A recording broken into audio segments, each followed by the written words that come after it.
जय हो भोजपुरिया समाज। तो कैसे हैं रउआ लोग। तो दोस्तों मैं लेके आ गया हूँ रितेश पांडे का बहुत ही धमाकेदार और स्पेशल न्यूज़। तो दोस्तों जितने भी रितेश पांडे के फैन उनके लिए बहुत बड़ी खुशखबरी है दोस्तों। जी हाँ दोस्तों, आप तैयार हो जाइए कल सुबह 11 बजे correct Saregama Bhojpuri official YouTube channel के, क्योंकि दोस्तों हम कल लेके आ रहे हैं रितेश पांडे का एक बहुत ही धमाकेदार वीडियो सॉन्ग, जिस गाने का टाइटल है आज मोहे भंगिया पिला दो। उसका टीजर वीडियो कल 11 बजे करेक्ट हम सारेगामा भोजपुरी ऑफिशियल चैनल से आप सभी के बीच में आ जाएगा।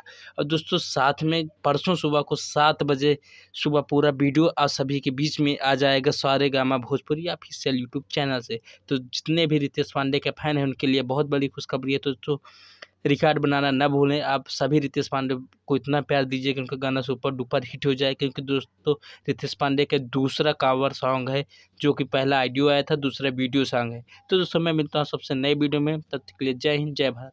जी हाँ दोस्तों, जितने भी भोजपुरी म्यूजिक को सुनने जानने वाले हैं आप सभी इस चैनल को सब्सक्राइब कर लीजिए, क्योंकि रितेश पांडे से लेके भोजपुरी के सभी कलाकार की इस चैनल पर न्यूज़ कवर करता रहता हूँ। मिलता हूँ नई वीडियो में। जय हो भोजपुरी।